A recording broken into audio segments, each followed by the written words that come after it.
Okay, there we're back. Now we're back. Now this works. Cool. All right. Let's just fix the lighting in here. It's a little bit, a little bit brighter than I thought it should for, it's middle of the day. It should be dark. But hello, and what a way to start my first stream. Man, the lights do not want to connect right now.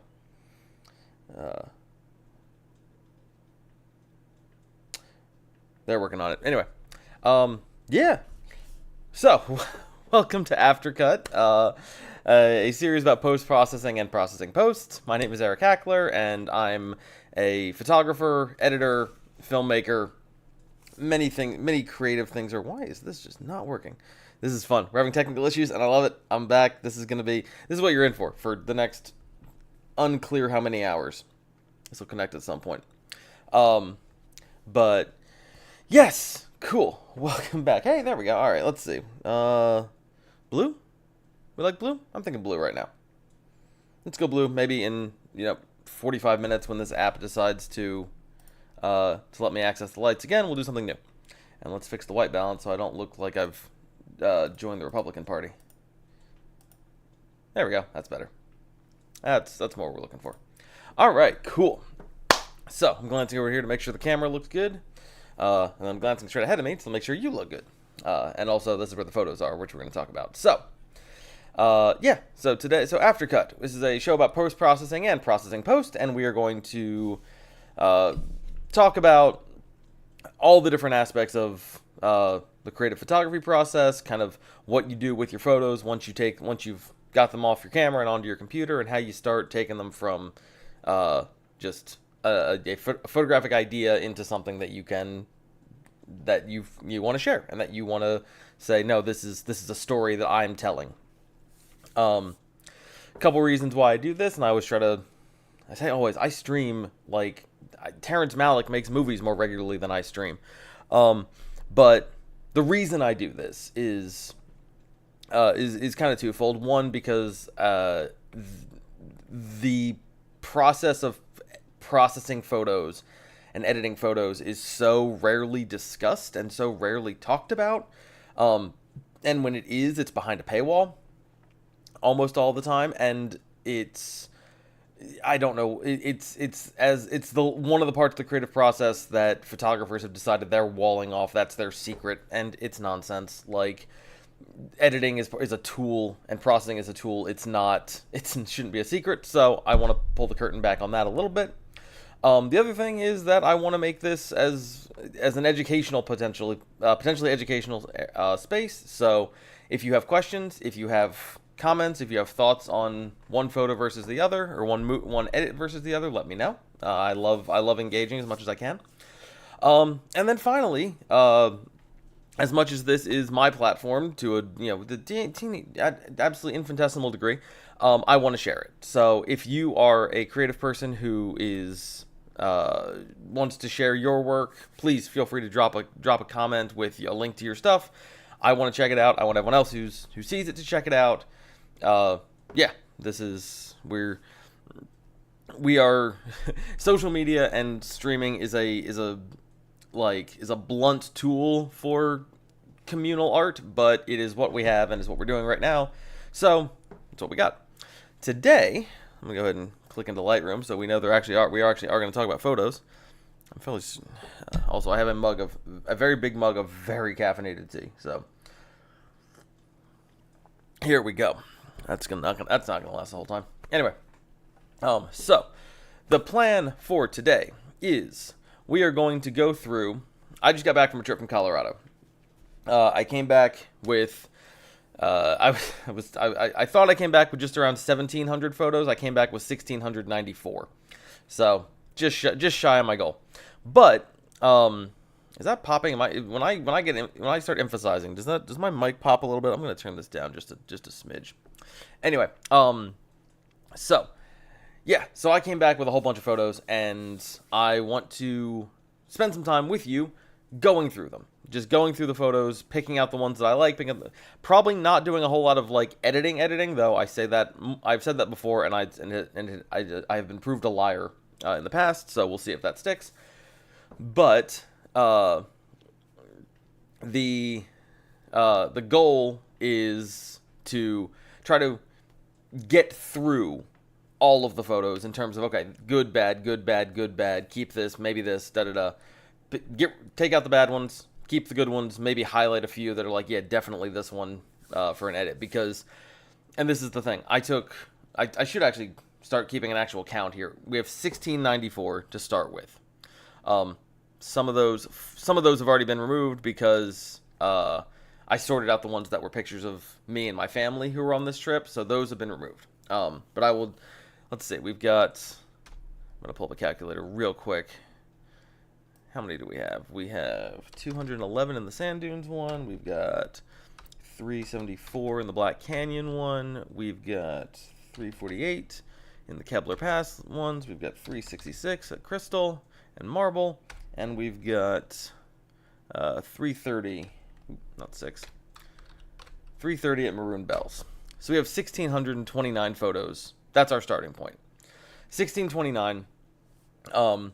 But we will keep track of where we end up by the end of today. I'm just going to minimize that to keep that around. By the end of today, we will see how many we're left with. And then from there, we will start. It'll be fun to kind of track the journey of art. How many of the 1,629 photos that that I took as intentional art pieces and intentional landscape photos on this trip, how many of them actually end up making it not just past the first cut, but to edit and to publication. So we're going to see where that goes. And as always, if there's ever a point where if like, you know, I'm going to be selecting photos and choosing ones that speak to me. If there's a photo that speaks to you, and you wish I'd kept it, Shelby Lynn, thank you for keeping track and keeping me honest on this. If there's a photo that speaks to you, that you like, that you wish I hadn't gotten rid of, tell me, and I might keep it. I might reevaluate. But also, like, that's okay. This is, you know, the beauty of art and the beauty of every step of art is that everyone can see a different, you know, each artistic decision is a space where two or different artists will branch off and make equally beautiful things in different directions, and that's cool. So, that being said, here we go. Let's go ahead and jump in. I will continue to pontificate. So, we're starting at Great Sand Dunes National Park, which this is the view kind of coming in. All of my photos pretty much are in black and white. Not all. There's a few in here that'll pop up in color. And basically, the reason this, I can turn these all. The glow garden the arrow garden just came on. So all of these, I took them in black and white. They can be converted to color with a click of a button. And most of them likely will be. The reason that I take them in black and white is it helps me focus on composition. It helps me focus on just the visuals. It helps me not to get distracted by the colors. The colors in this are actually really beautiful.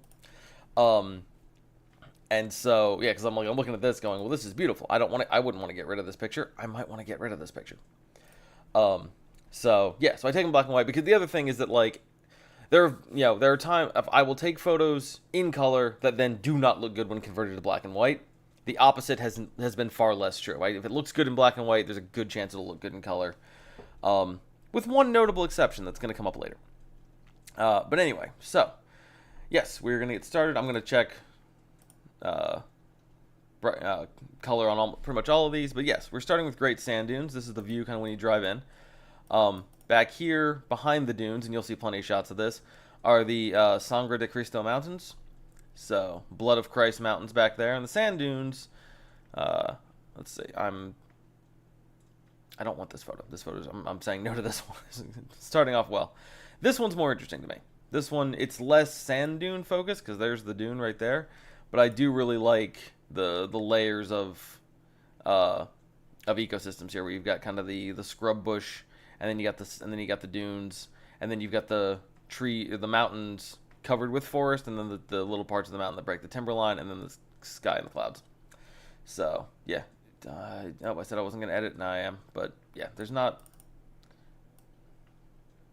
yeah, there's some cool. What's that look like in color?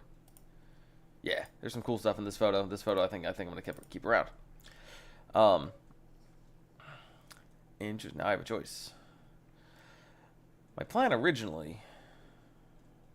This is the thing. I think I'm gonna crop this to basically cut off the bottom and keep this anyway. But I'm gonna keep both of these because I don't know which one is gonna crop better. My plan with this today is we're gonna go through, in this case, 211 photos in this set. That's just me zooming out to try and make a photo that can do both. Okay, there we go. Keep that one. And this is another reason I think a lot of photographers don't tend to share this part of the process of sorting. Because first of all, at the end of today, if I decide to edit, we might have a finished photo or two. But for the most part, end of the day today, we're just gonna, it's just gonna be this. It's just gonna be a bunch of photos that I have committed to editing at some point, maybe. And so you don't there's not a big finish. The other thing is that you get to see that, I take the same. You see my creative process sort of evolving. Is the next photo the same thing? No, next photo is different. You see my creative process kind of evolving as I sort of come to terms with what this picture is going to be. I look at this one, and this one's like, all right, that's okay. That's first draft. Second draft, I like the clouds. I don't necessarily need the ground at the bottom. Third draft, zoom it out, try to get everything. So, yeah, the cloud and there's gonna be a recurring theme. The clouds on this trip were pretty phenomenal. But something about this framing, I noticed the height of the mountain really stands up because I'm not giving it that. I'm not making it secondary to the clouds. I'm keeping all three for now. All right, next one. This one, very dark. Let's see. Yeah, that's just me being too dark with my settings. This is also me on a long lens. This is on my big lens. I think I was shooting from one of the nature trails behind the visitor center at Sand Dunes. Because, yeah, if you look out here, you can see. Here's the thing about Sand Dunes. You can see where people are on the dunes because they're all just silhouetted. So, yeah, we got people there. We got people down here. People over here. People. There's going to be a lot more people. So, yeah, this photo, I get what I'm going for. I'm going for the layers. It's not connecting with me. I'm going to go ahead and say no to those. Again, this same type of shot as this guy, which is different clouds that I don't think I like as much. So, but I also, anybody on the dunes? All right, nope. All right, rejecting that one. Moving on. Okay. I feel like I spent a good amount of time with this tree, and I definitely did. I don't like the darker version of this. I like the brighter version. The brighter version's also, I think my horizon's a little more level, which is not a thing I ever thought I'd catch myself talking about. But yeah, this one in color definitely strikes more because the tree, this green tree, even though it's it has brush around it that's the same color, that moment becomes more prominent in color versus black and white. But black and white has potential. Gonna keep that. This one this is one of the ones that I like for my own reasons. That I just like as a vacation shot, but I don't necessarily like as a photo necessarily. It does kind of convey the scope of the thing. And there's that tree, and that tree is kind of ends up being the subject for a bit. But yeah, I don't know. I like this on a personal level. It's not a favorite photo for this kind of thing. Is this one better? I think this one's better. All right, so I had that rejected. I'm gonna unflag that. I haven't gone through really many of these, but I did go through some. All right, we're gonna unflag that. We're gonna reject that one. We're gonna come back to here. A little better. Again, tree, sand dunes, mountains. Person. Tiny little person right there. That black dot's a person. Again, not doing a whole lot for me. Better. Okay. Now we're seeing something, but also, let's see. So it's this one, or this one. Those are almost the same. I'm going to keep them for now. I'll compare later. My thought process at the moment is to try to go through each collection of photos, each folder, delete the ones that are definitely no's, and then kind of go back and go through and make the choice of like, okay, these two are almost similar. Which one do I keep them all? Do I sort of, is it easier to tell once I'm looking at them side by side? Top of the mountains, again, cool vacation shot. Yeah, I don't know a lot in color. Let me dehaze this a bit though. I don't know. I like this photo. I don't necessarily like it as a photo that I want to, you know, I like it personally, not necessarily professionally. That's a distinction that I don't love, but we'll go with it. I mean, it's a valid reason to keep a photo. All right, here we go. Now got a couple of these here. Ooh, okay, no, that one I like. Let's start with this one. This one I like this one a lot. This one. Whereas in the last one, the mountain, the cloud, including more clouds, felt like they were taking something from the mountains. Here, it feels like they complement each other a lot better. So that's because I think in this case it's kind of a split subject. But this is the funny thing: if you talk to photographers, especially talk to like most photographers, this might be the benefit of me starting as a cinematographer and a filmmaker as opposed to a photographer. The kind of the basic question, I think, with photography is, if you're like, just by virtue of how it's taught, oh, you want to be a photographer, cool. What is your subject? What do you take photos of? And that mindset of every photo needs a subject is true, but it tends to be taken, I think, I tend to notice it being taken more literally than I think it necessarily should. Whereas in film, you can have, there's a film argument and saying that I've brought up on this channel before of like, if you go back 12 years and watch my last stream, where like what was I saying? Where like every shot in a film can only be of one thing. But that's to kind of help you choose shots specifically so they have a purpose. But a thing can be a relationship or can be, a group dynamic. It can be a nebulous sort of concept. And here, like, yeah, this photo, I don't know which one technically counts if the subject, like, I wouldn't be able to tell you what the main singular physical subject of this is, whether it's the clouds or the mountains. To me, this photo is the relationship between the two. Is the interaction. The subject of this photo is this line right where they connect. And that to me, and I like that. I think that's a cool thing about photography, about storytelling visually, and a thing that I like to do that I haven't seen a whole lot of other people do. This one I don't like as much for opposite reasons. Like this one now, one thing I never like to do, and this is personal preference, I'm a sucker for mountains. I never like mountains to seem small unintentionally. I never like mountains to seem small. I like big mountains. Colorado's got a bunch of 14,000 foot tall mountains. I almost said 14 foot tall mountains. Guys, really, they're just, like professional basketball players can jump them. No, there's Colorado's got a collection of 14,000 foot tall mountains. I love those Colorado mountains. I love the Rockies. I don't like to feel like I'm diminishing them in any way. This photo kind of feels like it is because it's putting them kind of between the sand dunes and the clouds, and this photo isn't speaking to me as much. And that's just a tiny little difference. All right, I've already apparently rejected both of these. Clear to me why. I'm not entirely sure why I took both of these, other than I just like mountains. Look at it in color. Yeah, I just like mountains. Okay. Let's talk sand dunes, baby. Okay. Yes. This is from the bottom of the dunes. That's not something wrong with my camera. Those are watermarks. That's water coming down, or where water has come down on the dunes. Yeah, these darker patches are, so the way the Great Sand Dunes works is, and the reason it exists in Colorado, I guess if you go out to Great Sand Dunes, I haven't been here, so I can't recommend. I haven't been to this place I'm about to talk about, so I can't recommend it. But I think it's a nice oddity. Apparently, out near Great Sand Dunes, there's an alligator farm out in Colorado, right where you expect it. And so I realized I'm talking about the Great Sand Dunes out in Colorado, which sounds almost as ridiculous as the crocodile or the alligator farm out in Colorado.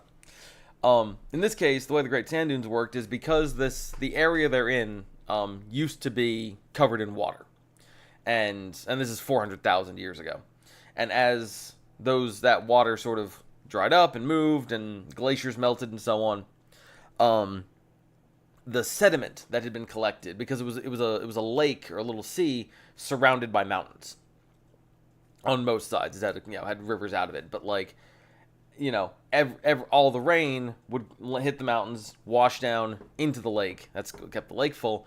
But also, every time it rained, rock and sediment and grits of stuff ended up in the bottom of the lake. And then the lake dried up. And then wind kind of, normally this has happened before, where we have multiple places around the country that used to be underwater. And, when those lakes went away, the sediment at the bottom just kind of was scattered by wind and by movement and so on. In this case, because you have mountains and because you have the Sangre de Cristo Mountains kind of like just right around, like kind of cupping in, an edge of that lake, and that's where the winds were blowing, all of that sediment and sand and stuff got pushed right up against the mountains. And so that's how you end up with, that was the beginning of the Great Sand Dunes. And now, every year, the Sangre de Cristo Mountains, I don't know if I've got any shots of them where you can see glaciers on them. Like, there are some snow fields and ice fields up there. But every year, when that melts, it basically comes down the mountains in two little creeks or rivers that exist. Apparently, we were there right at the end of June, and apparently mid-June is when those, you can, like, meet from, like, beginning of spring to mid-June. In order to get to this spot, to be able to take, to be able to stand at the base of the big dunes, you have to, like, there is a, like, little, like, a creek or a little river that you have to get across. That you have to get across in order to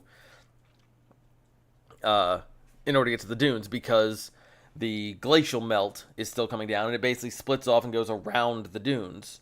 And it also brings with it, sediment and stuff from up in the mountains, and it accumulates down there, and then when the rivers dry up and the winds keep blowing, we add to the sand dunes. So the sand dunes, weirdly, like a lot of the mountains in Colorado over the last millions of years have gotten smaller because of tectonic activity. The sand dunes keep getting bigger, which is kind of cool. But anyway, this is a photo of the sand dunes. I like it. I like the clouds. It gives a sense of scope. Like, it's gorgeous in color. It's cool in black and white. We're keeping this one. There are going to be better ones than this, but I'm keeping this. This one is a better one because you've got people. You've got context, and this photo is nuts. I keep looking over at the camera I keep looking over at my reaction. I should be looking at you. But yeah, this photo is nuts because this is taken from, I am at ground level. I am taking this at ground level, looking up at the dunes. First of all, it feels like I'm looking down at these people because they're there. So we're zooming in 50%. 50%'s fine. Yeah, so these people are straight on, but it feels like we're kind of looking down on them. They are out and kind of over the first dune.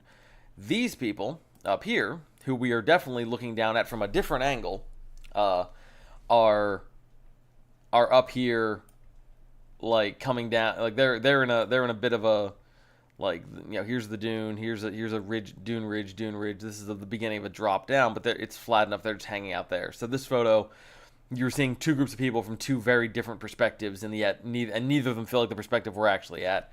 This is the spot where sand dunes are really cool. So yeah, keeping this one for sure. I've already flagged that one.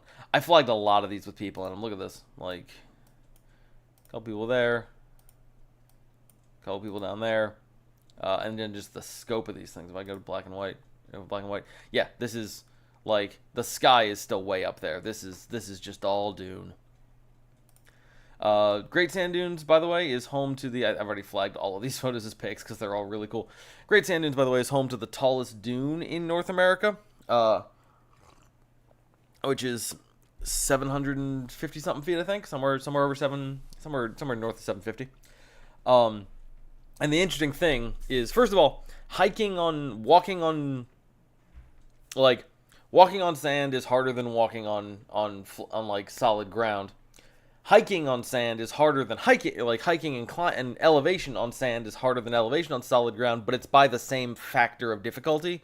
So it's like it's not more difficult. Once you get used to walking on sand, the actual like hiking up the dunes is not as hard as you might be expecting it to be. It's not a whole worse than the sum of the parts. However, more like it's always important when doing elevation to like maintain your like pick a speed that you can maintain. Especially important on the dunes. Take your time. It is walking up the dunes, very very doable. Running up the dunes, that's gonna knock the wind out of you, especially getting all the way up here. And this isn't even the highest dune. But here's the thing: with the mountains in Colorado, we talk about them being 14,000 feet tall mountains. The thing is, though, Colorado, like as a baseline, is already kind of at 11,000 feet, give or take. So if you were to climb, I mean, it's thousands of feet versus hundreds, but like, yeah, if you were to climb one of the Colorado 14ers, you were not climbing 14,000 feet. You were climbing 2, 3, maybe 4,000 feet, depending on where you're coming from and what the hike's like, and where it's where the end of the trail is. So you don't always like you don't always have that feeling of start at the bottom, go to the top. At sand dunes, you do, because I'm standing on the ground. I'm standing at ground level on some sand. And, like, you can walk all the way up this, and you can get up on that ridgeline, and you can look down and see all of it. And this is just the first dune. This is not one of the 3 tallest in the park. All of those are beyond this. This is a 30 square mile section of sand. Like, this is a 30 square mile dune field. This is barely scratching the surface. But it's still striking. Also, fun fact: if you want to camp at Great Sand Dunes, like they do have a campground, but like backcountry camping, if you want to do that at sand dunes, the only rule, like, you have to get a permit, and then the only rule after that is you have to be beyond this first dune. So like, yeah, all you have to, like, it takes, yeah, and that's not an insignificant climb, but like, yeah, you take your stuff, you get over that first dune, and then anywhere in the dune field you can set up your tent and just camp out, on the dune under the stars, and that sounds incredible. It's on my list. Anyway, keeping this photo, moving on. There's a bunch of these. Same thing. I don't know which of these I like better. I like my horizon better on the first one. I like the depth better on this one, I think, because I included these 2 people down here at the bottom again. But, yeah, I think I like this one a little better. I'm not getting rid of this one yet. Now we're zooming in. Let's see. This last one here was taken. This is at 300 millimeters. So this is still big lens, about halfway out. This is 600 millimeters. This is all the way zoomed in. And even then, like, these people are just tiny. I went through these photos because I was like, I have to know if these came out. This one's cool. I like this one better because you've got a couple of lines that lead your eyes to the people. This kind of little, depression in the depression, a little bit of scuffing on the dune does work well as a leading line. And I've talked about that when I teach photography classes. One of the things that you talk about with composition is leading lines, and it's debatable how necessary they are and how important they are. But they, they're one of those tools where it's like having, emotional, like, music in your film. It's like, yeah, you're not doing anything new with it, but it's taught because it works. Like, even if it's not super original, it still works. And yeah, leading line, same thing. This dark patch in the dune guides my eyes right to these people. The ridge line here and just the contrast keeps my eyes on those people. So in nature, we're still drawn to people. And you would say that's definitely the groups of people are definitely the subject of my photo. There's two different ones, and by them being the subject of the photo, the secondary, if you first notice them, the second thing you notice is, geez, that dune, the sand, that's a lot of sand, and it's big, and therefore conveys what I want to say about Great Sand Dunes with this photo. I love this photo. I'm giving it a star. Definitely come back to it. Ooh, is this one better? I don't know. This one might be better. You have to think about that. I'm going to start this one as well. And this is one of those, like, I'm just sitting here agonizing over decisions. We are, like, 8 photos in. This is great, y'all. We're going to make it. I'm going to keep streaming till I finish. But yeah, so, like, I like the, and I've talked about this before as kind of a technique, is that it, like, this, like, the photo in the big window, this is the trees. The photo in the small window, this is the forest. So, like, I look at this to, like, pay attention to details. I zoom in. I tweak little things. I can see it big. This one is what I look at to be like, all right, first glance, does this photo work? And, like, switching between the two, I like the composition better on this one. I think this one, works better compositionally. The cloud's more centered and so on. This one, I like the way the people are walking. I like the way they're spaced out, and they're all mid-stride here, whereas this one, they're a little more grouped up and sort of having a bit of a chit-chat. So, I don't know. It's probably going to be this second one. I'm going to take the star off of this one, but I'm keeping both. And now I'm going to go to a third photo that's probably better than both of those. Maybe. This is a little more cloud-focused. Keeping it, but it's not. I'm not starring it yet. I don't. Though, having the, like, I don't know. I really like the composition better here. Like, this feels like it's about the dunes. This feels like the dunes are just a stage for people in clouds, and I don't love that. I want everything to be represented. I don't want everything to be represented equal. I want the dunes to be the thing you notice first. And I might be able to crop this and get that effect. I do kind of like that this leading line is kind of doesn't have any, like, there's not this extra space, but the extra space down here shows another dune and shows this depression, which is kind of cool. Yeah, I don't think this one's getting. I don't think this one's winning. But now we're zooming in. Now we're explicitly focusing on people atop a dune. This one's okay. Again, I've already kind of sorted through these. Now I'm kind of looking. I'm not looking to flag them. I'm looking for stars. And with this, I was kind of waiting for these people to sort of land center on that cloud. That's a good one. I like that one. I like this one. I just don't know if I like it enough. I'm gonna keep it, but I don't know if I like it enough. That's kind of cool. That makes me notice the dune field more, which is good. There we go. Now we're talking. Like, these people are starting to come down off the ridge, which isn't super helpful. But that is, I crop out. I got a little too much sky at the top, but I crop that out, and I keep and crop a little bit of the bottom out. Maybe, like, I like having this little because this is the thing. This is the way the dune field works. It's just this is what Shelby Lynn. I don't know which photo you're talking about because I know there's a delay on when I see comments, but, like, there were a bunch of photos that I took on this trip where I'm like, yeah, Shelby Lynn's gonna poem that.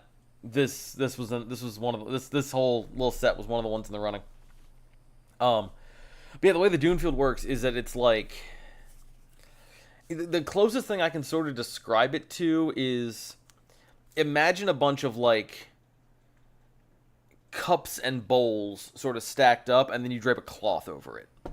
Because it's like, it's not like on a mountain where you've got it's just constantly up and up and up, or you've got little switchbacks where, like, this is everything with the dunes. Like, you've got these ridges that you can follow, and they will eventually they do kind of connect in various places, but you also, at the bottom of each one, you've got these little soft depressions that you can hike down into and hike back up from, and it's all, like, again, it's all about the same level of difficulty. You're just walking on sand. It's also, here's the thing, if anyone goes to Great Sand Dunes, whether you go sand sledding or just run, find a way to go from the top of a dune down to the bottom of a dune very fast. Because you feel like you're a kid. It's amazing. It's and it's one of those things that, like, kind of hits you as it's like, literally, it's like being at the top of, like, a water slide, and you're like, all right, that's tall. I don't know if I want to do this. It's hot. It's blah, blah, blah. And as soon as you start going, you just get hit in the face with how much fun it is. So, yeah. Anyway, sand dunes. Interesting, like, landscape, and also, like, yeah, the other thing is, if you fall down, you're not getting hurt that badly unless you stay down and get burned, because that sand is hot. But anyway, yeah, like this photo. I like this one better. I'm gonna say no to this one. I like this one better. Our group of 3 turned into a group of. Did we have a murder? Wait a minute. We had 3 people. And then we only had... How far apart were these photos taken? Oh, guys, give me some actual metadata here.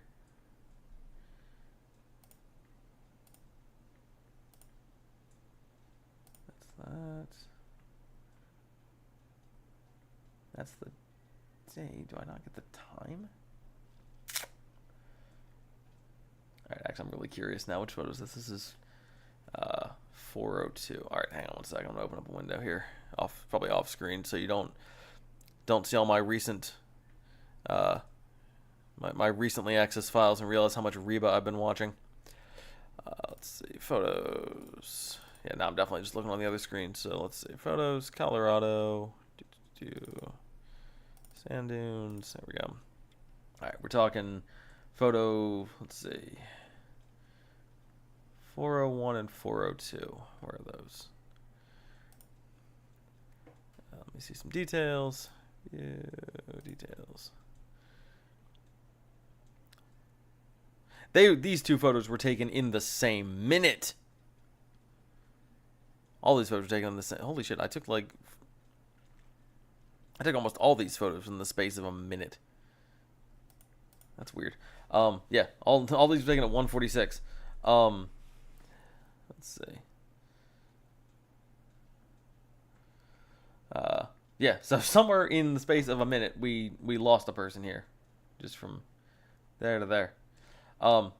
Which means one of two things. It means they either went up over the other side of the dune, or they sprinted down into the, like, the same way there's this photo kind of captured. Yeah, the same way there's this little back to develop and turn black and white off because it's easier to see in color, I think. The same way there's this sort of little soft landing. Yeah, it's like that's the other thing about running down, about sprinting down. Like, you can theoretically sprint down a mountain. You can't so much sprint down the dunes because it's all ups and downs and ups, and you can sprint down the ridge, but if you want to go really down the steepest slopes, you're gonna come down and then have to go back up and then come down and go back up. So, like, this third person, whoever they were, they're either down in the, like, this type of depression on this side of the small ridge, or they're on the other side of the large ridge, of the first ridge. Anyway, we are keeping that photo. We're not keeping this one. And we're going to move forward. There we go. Ooh, hang on a second. Let's go back. This is one of those things where we can talk about deciding between the ones that are close. Yeah, this one versus this one. Very close. It's actually the first one. That's the better representation of that idea. 1 star. I'm keeping... Wait a minute. Timeout. A third person has appeared. Were they just lined up? All right, detective work. 3 people. They were lined up. That's kind of cool. There's 2 people right there. That's 2 people. This next photo. They've disengaged again, and then now they're sort of back connected. Yes. Okay. What we were witnessing was human meiosis. Yeah. So I think that's the one to keep. This one I like, but I think the composition of the other one's better, but I'm keeping both. All right. This I think this one's mostly just a vacation shot. Maybe let's see if there's a. I like the mountains and the ridgeline. I know what I would do with that photo. I'm gonna keep it. See if I do much with it. Here we go. Let's talk flowers. Let's talk cactus flower. Look at this little guy, bright yellow. I don't need to be zoomed in 100%. We could zoom in 50%. There we go. Yep, cactus flower. That, yeah, looks great in black and white. I gotta work on this photo. It's a little bit cluttered, but I really like the speckled, the dapillated sunlight down there. I like the flower, and I like the sky. So keep. Next, second draft of it. I like both. That's the other thing about sorting these photos, is that this is rough drafts. This is like, do I like this enough to decide to pursue it as a thing? I don't know.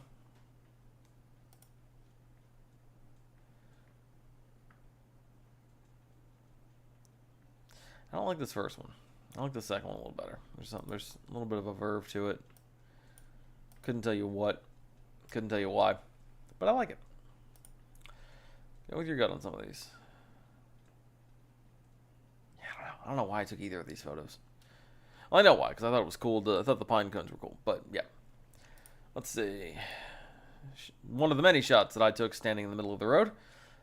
This one not doing a whole lot for me. This one doing more. Amazing what happens when you just go at a slight angle. Now the road is a leading line to the clouds and the mountains. That's cool. If I was to, again, I said I wasn't going to edit much, but if I was to crop it like this, maybe go all the way, nah, crop it like this, maybe a touch more. Do something like that. Yeah, now more explicitly, the road is leading us to the mountains and the clouds, and it's a pathway to the landscape. Reset, we'll come back to this. Yeah, I like this one for that reason.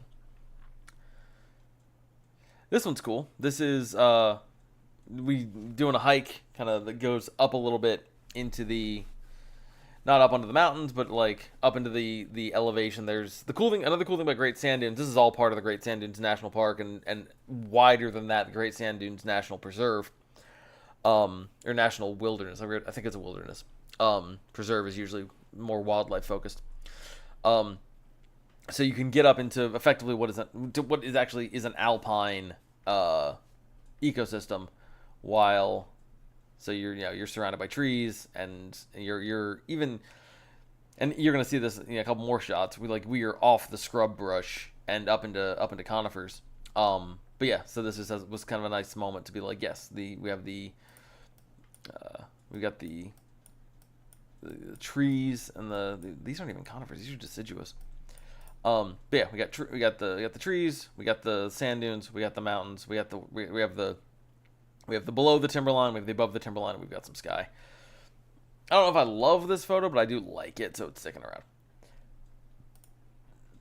Again, rough drafts. This is the thing. Like, there's a somebody said this once, and it's a little harsher than I think I like, but like, there's no crime. There's no crime in taking a bad photo. There's only a crime in sharing one. And some of these photos are bad, and that's fine.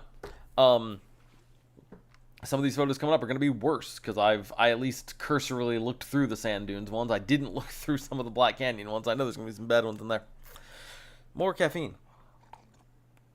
Clearly the problem I'm having is I'm not peppy enough. But yeah, so yeah, I don't know if I love this photo, but this is the thing. You go out in the field, you have your camera, you are effectively, unless you're one of those photographers who goes out with like, here, I'm coming out to get this photo. And there's plenty of photographers who have a ton of prestige, who like, will get up at 4 a.m. and will like, trek out, before the sun comes up to this, like the most, just like, hard to reach places, and they will get there and they will set up their camera, and the sun comes up and the light hits in exactly the way they're imagining, and they take a photo and they're done. They go home. And that's it. That's their whole shoot. That's not my style. At least it hasn't been historically. There have been times where I've been like, no, I'm going out to get photos of this specific thing, and I'm kind of like, I know I'm going to be looking just this one way, and whatever. Ends up being lies most of the time. But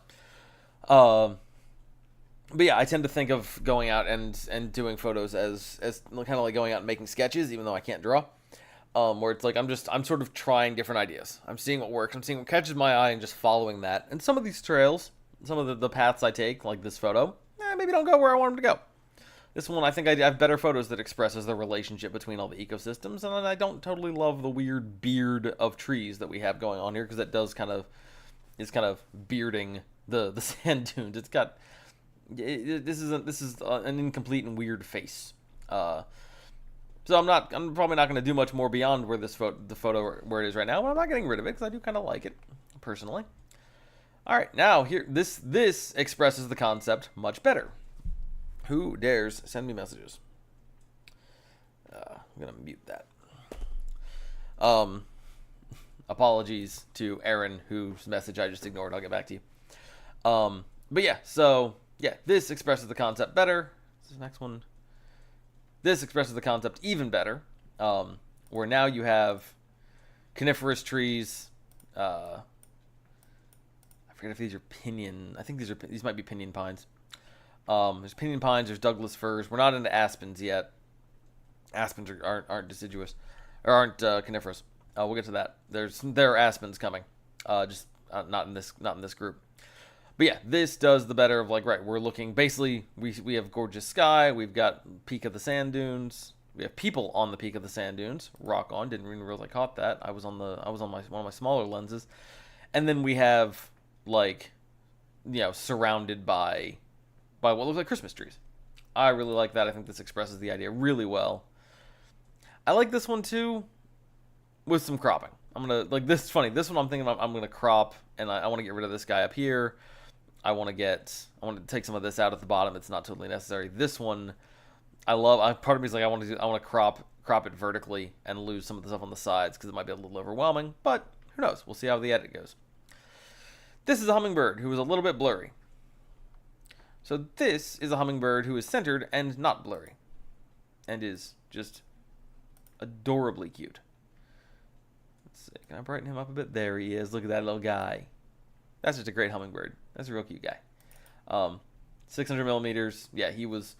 Here's the thing. I'm going to keep talking about how close and far I am to various subjects, especially depending on if I'm using the big lens, because the big lens, it's a 600 millimeter lens. It's a giant wildlife lens. It zooms in like it's the kind of lens designed for taking photos like this, and even this is zoomed in. Like, yeah, this guy was not far away from me. He was not super far from me, but he's very small, and I could zoom in and get him. And I'm gonna keep talking about the distance things are because there's a couple photos coming up where it's like, no, that was on a smaller lens, and it's gonna be weird because I got real close to some animals. All right, again, this is that lens zoomed all the way out. I'm throwing my phone. And trying to delete the photo. No, we're gonna keep this photo. But I'm also rating it at 0. I'm not trying to rate this. Just keyboard smash. My phone has thoughts. My phone wants this photo kept. I don't. But yeah, this is zoomed all the way out on the big lens, and I was trying to do a thing where you got the hummingbird with the, like, if I go out of black and white, with the dunes in the background and the mountains way back there. Doesn't work because he's not looking at me and he looks kind of just like a little chili pepper sitting there. I keep saying he. I have no idea what gender this bird is. All right, this is better. Now we got a little more of the tree. We got a little more of the dunes and the mountains, like you can see it. And he has now bird. We're gonna call him Jesse. Jesse has now turned their head a little bit, so we've got a little bit of that. We got the beak, or the straw that hummingbirds eat through, and so it's a little more obvious that that's a bird as opposed to being a, interesting emoji vegetable. Same deal here. Me getting lower to get a shot where now we've raised Jesse up above the mountains. The mountains are down there, but kind of making a similar shape to the clouds. I'm probably going to crop the bottom of this so it just starts at the dunes and maybe work on getting this bush a little bit less noticeable. But like, yeah, dunes, mountains, sky, clouds, other sky, tree branches, and Jesse in the foreground. That photo is pretty good. I'm happy with that. Next, okay, let's talk scope of the sand dunes. There you go. This is the view from up in the mountains, or up on the alpine side. And yes, you've got the little scrub trees down there. You've got this section here, which, yeah, sort of the little dune brush. A lot of this area, when I talked about, like, spring to mid-June, you've got water running through here. This is what I'm talking about. You only get these little patches of life in here in spots where water has pooled. Water was running through here for several months, so you end up with grasses and bushes growing along what would be that river. And then you still have the mountains, and you still have the sky. I like this photo a little bit more as a vacation photo than a photo of the dune field. We'll see where that goes. It's not quite as expressive as I wanted it to be. Same thing. I like it. I don't know if that's it yet, but I really was having fun highlighting the texture and the, like, yeah, these photos we're gonna have fun turning the contrast and stuff up, darkening them down a bit, and really just leaning into that kind of austere softness of the dunes. I'm gonna reset that though. Keep it in black and white because that's important. Oh, hang on a second. If I reset everything, I'm resetting some of my lens settings further down. I don't want to do that, so we're gonna do that. Okay, moving on. Once again, people on dunes, and again, this is 600 millimeters. This is taken from, again, this shot, these shots. We're skipping more than I want to. This is 150 millimeters, so big lens zoomed all the way out. And this is 600 millimeters, so big lens zoomed all the way in, and just, yeah, collections of people up on the dunes. Really like this. I really like the I don't like this one as much. I'm not going to get rid of it, but I like this one's getting a star. I like this one. Yeah, this one, yeah, don't love the other people over here. Don't love I think I like the levels better on the other one, but we'll keep going. And I did every time I want to do, I'm taking a photo, and I'm like, wait a minute, there's stuff on the sides I don't like. Turn the camera sideways. So now we get a little more dune. We get still 3 distinct ridges of dune, and we get people on top, and we get clouds, which, like, looks real cool. I also love that there's this little patch of brush and dirt down there, which almost looks like it's where you put a watermark anyway. Yeah, I'm a fan of this one. Same deal. I cropped that out. I centered it. I don't know that I like it better. This one, looking over at my little forest, thumbnail here. I think I like this one better. This one's getting a star. I like this one a lot. Centering the people somehow seems to de-emphasize the dunes, and the dunes are important. The dunes are kind of the subject here. So then I was kind of trying to split the difference. Tilting up versus tilting down. I don't know. I don't know which one of those I like better. I'm going to keep them both. Again, centering the people. Something about this is cool, though. There's it almost feels like a mirroring effect with the clouds and if I crop this so that the people are kind of right at the center. Yeah, that starts to feel like, in some ways, that to me feels kind of like the Adam and God, touching fingers moment of just like the people are just the connecting point between the clouds of vapor and the clouds of sand. I like that. I'm going to keep that. That's, again, and this is the thing. I didn't like this photo before I cropped it. When you crop it and when you find kind of what a path to chase, and you can kind of start to make choices, it is cool, man. We got so many more photos to go through. I'm slacking here. I like this one. I'm overthinking this. I like this one a little bit less, but again, I like the symmetry of it. This one actually, I do like. I feel like this honors the ridge lines of the dune better than like this one did. Yeah, I feel like that honors the dunes better. It puts the people feel like a central part of the landscape as opposed to being a subject in competition with the landscape.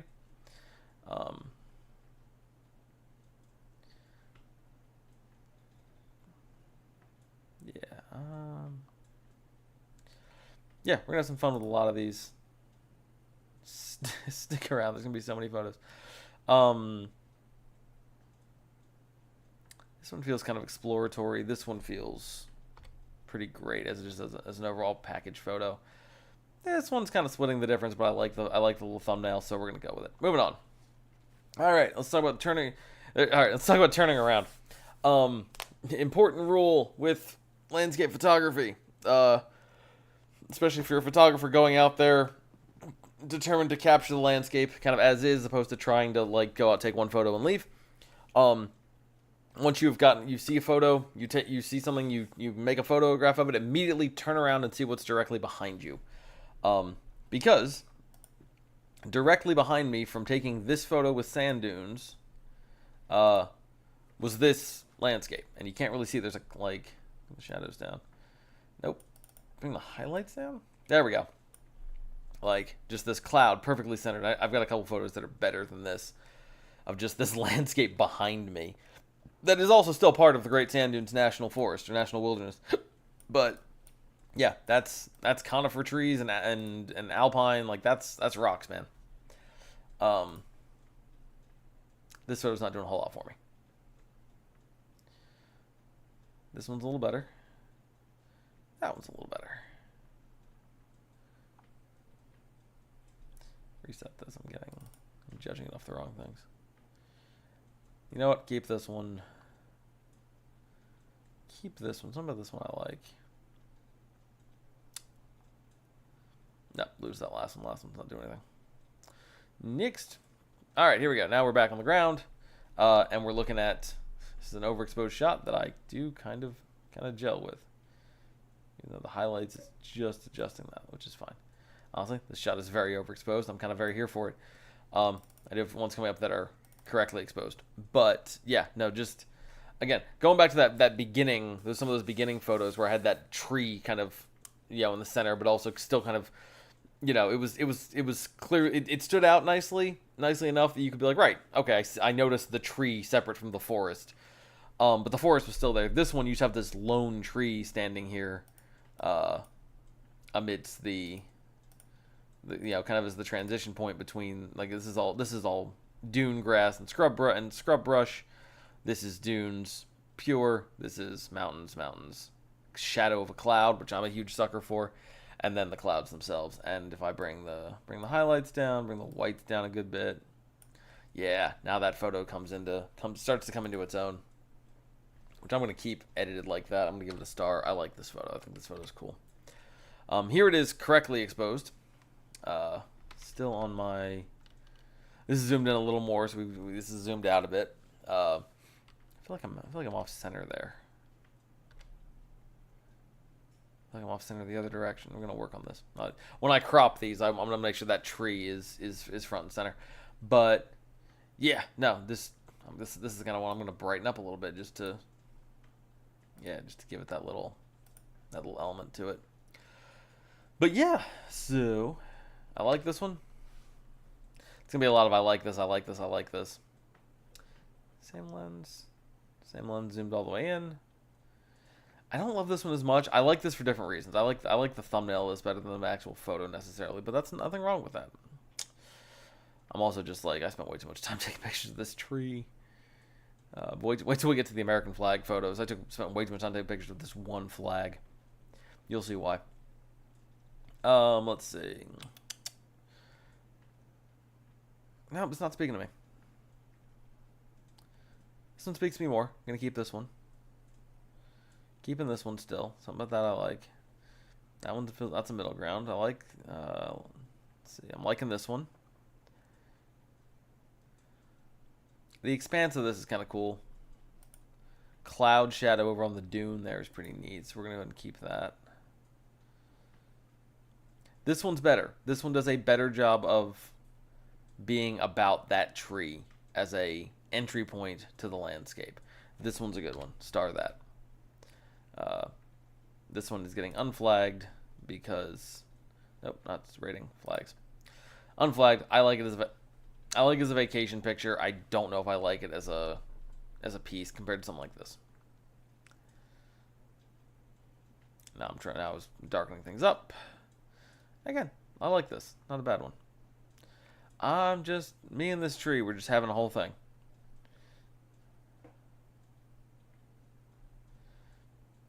Here you notice the tree. Here you don't as much, but you got more clouds, which I'm kind of going with. So I'm gonna keep the clouds. I'm gonna get rid of this one. I've got plenty of pictures to focus on that tree. All right, moving on. Vertical one there, which is better. Clouds again. Too much stuff, too distracting. Turn the camera sideways. Field, tree, dunes, mountains, clouds. Great. I said no to this one. Why did I say no to this one? Because this one's better. Slightly. Just slightly better composition. Yeah, this one's a better photo. Keeping this one. Moving on. Here's the flag. I've already kind of gone through these because I was keeping track of what's I was working on. Okay, the flag's blowing in the wind.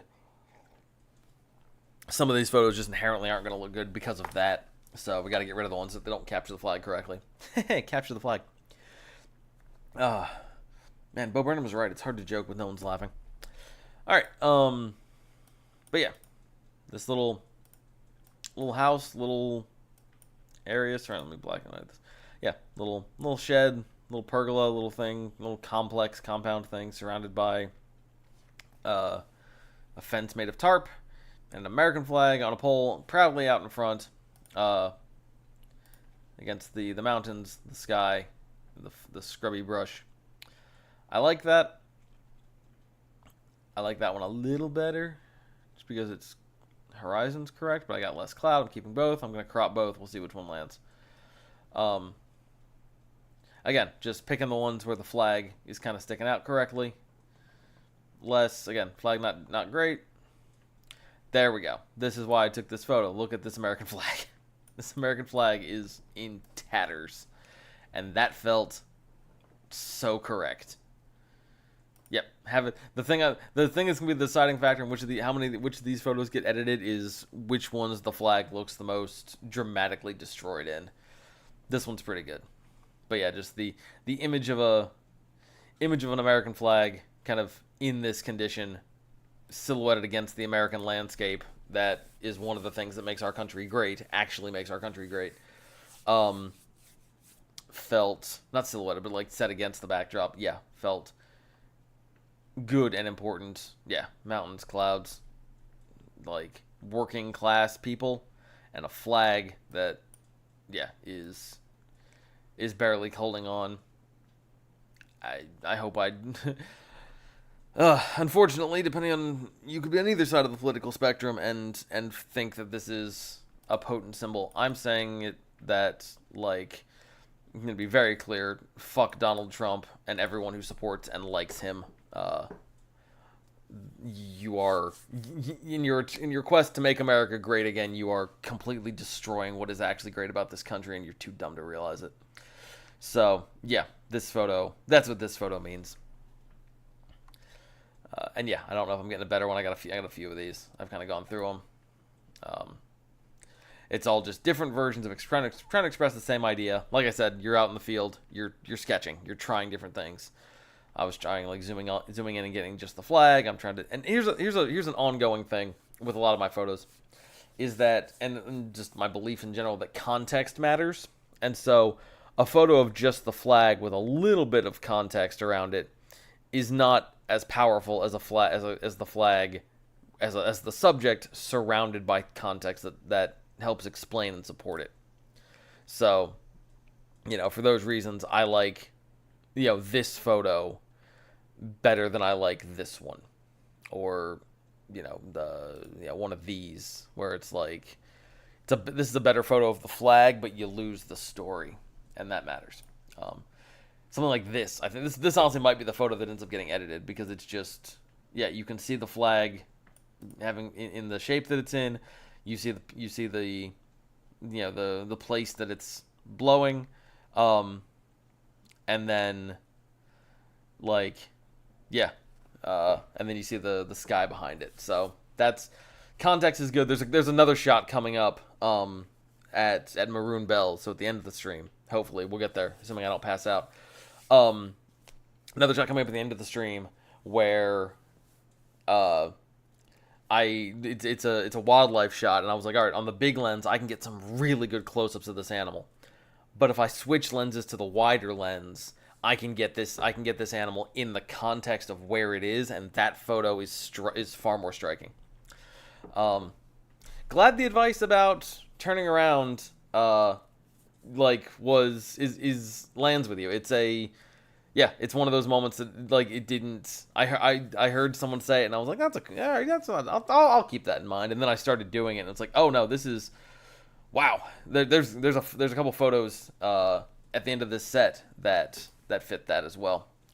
Again, American flag in tatters. You can see me starting to find different compositions. I'm taking these photos from the side of the road, by the way. We pulled over. Families in the car, still sitting there just on the shoulder, and I'm out the back. The trunk's open. I've just got lenses and cameras, just taking photos.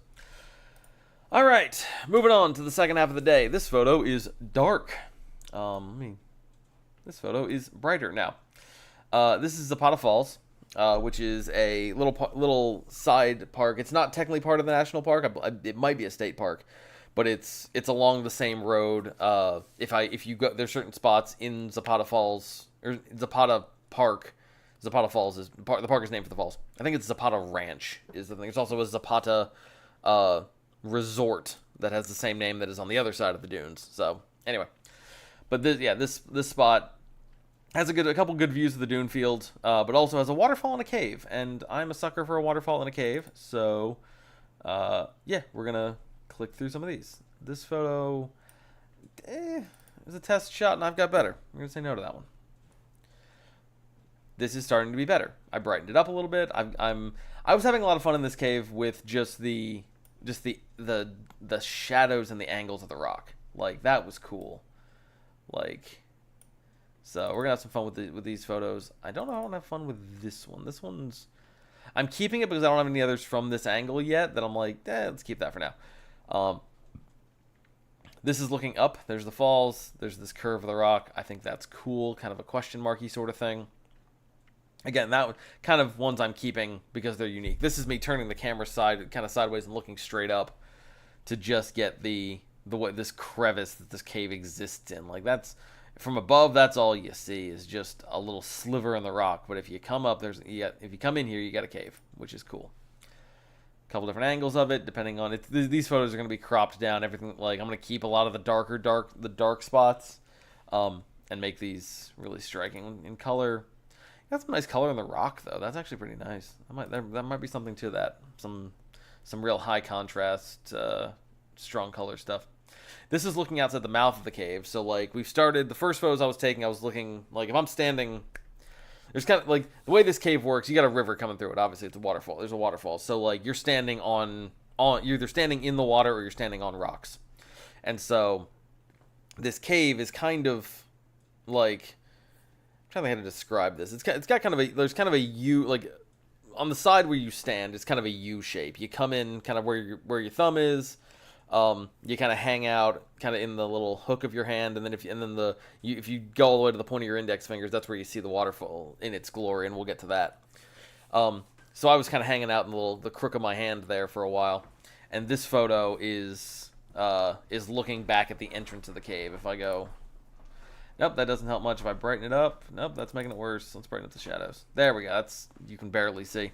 But yeah, this is the water flowing out of the cave and towards the mouth, and that's, yeah, you go around this edge of the rock and kind of between this close edge and this far edge to get back out to the stream from whence you came. I will show you what that looks like when we get there. This photo doesn't do a whole lot for me as is, though. There's more the waterfall. Kind of once you get around to the index finger side of it, yeah, now you can see, yeah, this lower part of the falls that you could see before that looks a little blurry, and then the bigger part of the falls kind of up there behind it. We'll get to more of that in a second. I like this one. I think there's better. I'm following the water down. That's better. That's definitely a better one. I wasn't trying to do a panorama here, was I? I usually let myself know before I'm trying to do that in some way. Let's see. I bring up, hello Maria Lisa. Hello. I bring up the highlights. Now we're starting to see this photo is cool because, like, you got the waterfall, but it's going to be the photo and what you see kind of in the thumbnail are going to be defined by the black edges of the rock on either side. So keep that. That's a maybe. This one I don't like my composition. This one I really don't like my composition. I was going way too far down. This is my 10mm lens. This cave is not big. So this is my wide lens, and it's exaggerating space. I like this one. I think this one's pretty good. I've already marked it as liked, and I like this one as well because you get that, like, yeah, you can kind of see the crevice on. Part of me is like, hang on, if I flip this totally upside down, you kind of have like a quill pen. Like, it looks like there's the feather and it comes down to a point. That's weird, but I kind of like it. I'm going to keep it that way. I'm going to put a star on it, and then I'm going to come back to edit these photos in, like, several days from now and go, what on earth was I thinking? Which, honestly, good place for an artist to be. When you interrogate how your brain works, you learn more about how you work as creative. All right, let's see. This is me back a little bit further back, but now I've gotten lower with the camera, still at 10mm. But now you can see the waterfall, you can see the water down there at the bottom, and sort of the ripples in that, and then you can see it kind of comes down from here and then splashes out there, which is pretty neat. I'm curious to see if these photos actually how many of these photos actually end up getting edited in their entirety, because this Zapata Falls is one of those things where it's like it's kind of cooler to be there and see it versus like the photos and a lot of the photographs I took on this trip do not do it justice. The photos of Zapata Falls might be the most egregious example of that. There's a verve to this photo. I know it's tilted, and I kind of like that. There's a little bit of something going on there. That might be my favorite of this collection. I definitely like it more than that one. There's something about that tilt that gives it a little bit of a. I think I know there's again, photography rules about horizons and tilting your photos is allegedly the mark of bad photography. Excuse me. Need more caffeine. Yeah, allegedly the mark of bad photography. I disagree. I think that when capturing something that has movement and kind of feels like it's going fast, you should photograph it in the way that we see the world when we're going fast, and that's very rarely straight on and not tilted. Anyway, moving along. Here we are. Now we're back looking again at the mouth of the other side of the cavern, other side of the cave. So we've gone from like being kind of up on the index finger and being a little bit back, kind of near the first knuckle. Now I don't even know if I've necessarily moved closer to the thumb in the mouth of the cave, but I have turned, and now I'm photographing the mouth of the cave again. Again, light with rock hitting with black and white with shadows around it, so it's a rocky shape amidst a sea of black. I think that's cool. I experimented with where to land on this composition wise. That's pretty great. I will say I do like this one. I'm going to flag that one. I like this one less now. We're going to get rid of that one. Gotcha. Thank you.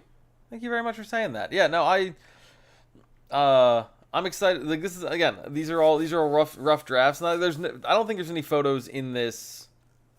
Nope, I'm gonna hold off on that. There are definitely photos on this trip that I'm like, nope, that's like, it's the same way. Again, looking up, I think that's the best version of that idea. By the way, I'm gonna go back and double check some of these. That one maybe because it's got the falls in it. I might be able to do something with it. That one, very similar. Come on, Lightroom. I'm gonna scroll a little bit. I want to be able to sort of look at thumbnails down here. Very similar. I like the other one better. We're gonna get rid of this one. This one's got its cool angle. I'm gonna keep that around. Yeah, the thing about like a lot of these photos, like there are definitely gonna be photos in there that's like, nope, that's just bad. That's out of focus. It's blurry. The composition doesn't work. Da da da da. That being said, there are also there's gonna be a lot of photos here that it's like, okay, this can be a photo that speaks to me. I heard a thing once about performing Shakespeare, where it's like you either, like in Shakespeare, it's less about levels of talent than it is about levels of understanding, and it's just it's not so much about good or bad versus experience and how and being able to explore to see the material in a more experiential way or a more experienced way. With photography, I think it's a similar thing, and I think with a lot of artistic creation, it's like it's less good bad versus the path I want to go down versus speaking to me right now. All right, here now we've come around the corner of the mouth. We've come around that corner, and now we're looking from the. This is now we're out of the cave. We're on the thumb, and we are looking back down at the river and the sky. Maria Lisa's making a face. Are you okay? Ow. Teach me to get you presents. Stab yourself with a pin. So, yeah, let me get a... There we go. Wow, damn, brightening up the shadows really makes a difference. So this is the mouth of the cave. If you were standing here and you turn to your right, you're going back into the cave. This is the creek you have to kind of wade your way up through in order to get to the cave itself. This water is very nice, but very cold. Yeah, let's see. We got a bunch of these. Don't know if that one's speaking to me at the moment. Nope. Next.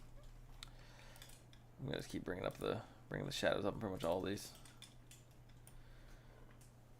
Something about that I kind of like. Let's keep that. So keep bringing the shadows up just to get a sense of what. Again, I'm going for tilts here, apparently. That's higher up. This is wide angle lens lower down, trying to get down to the water. I think I like that better. Get rid of this. Keep this one. We move on.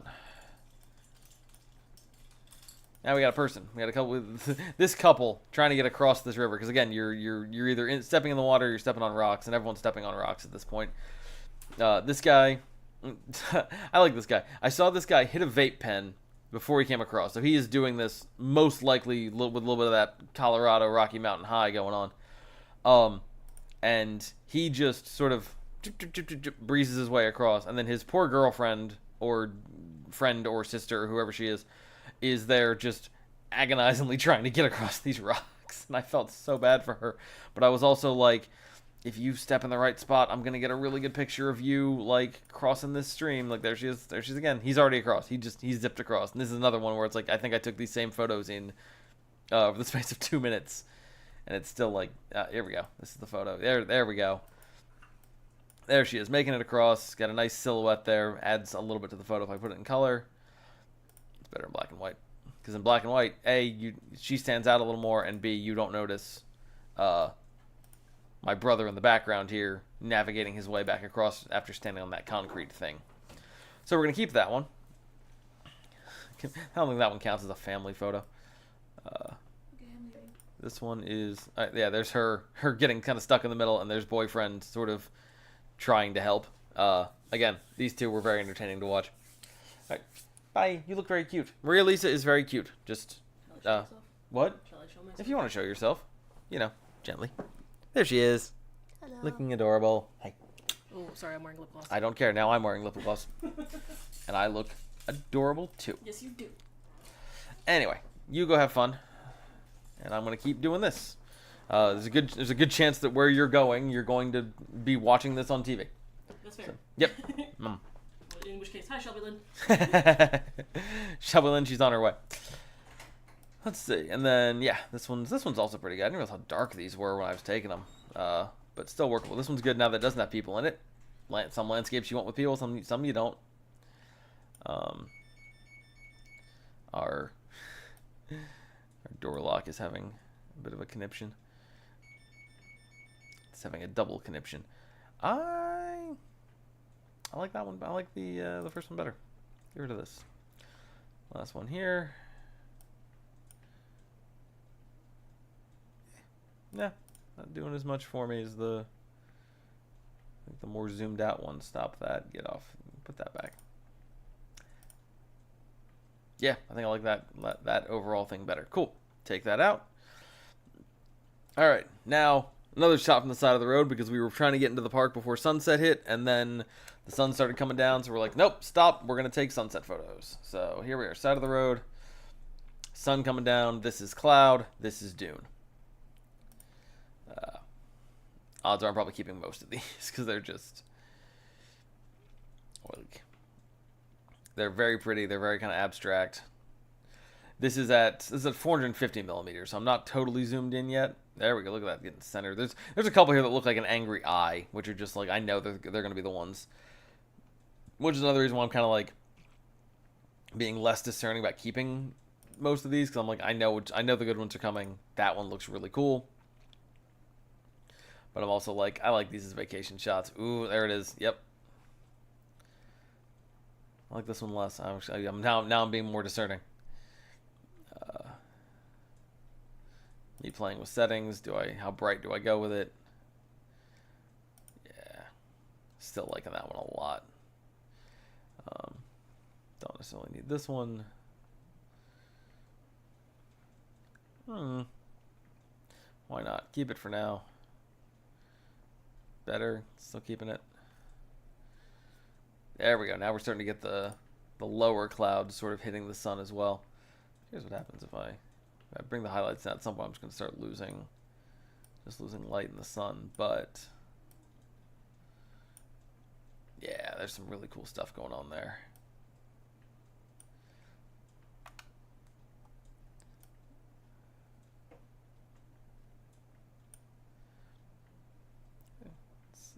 Add some texture to it. That might be actually that actually looks kind of cool, even if it is kind of a bit much. If I dehaze it, yeah, we're starting to separate the sun from the clouds there, which is not exactly ideal. Let's bring the highlights back up, but there we go. Cool. I'm marking this with 2 stars. It's still in the process of being edited, but I like where that's going. Now the sun's fully out. It is fully there. I got better ones of this. That one's fine. Oop, let me actually flag this one as a pick. No, not that one. Already flagged that one. This one, the color one, the one I've been monkeying with. There we go. Flag this pick. Thank you. Moving down. We're coming up.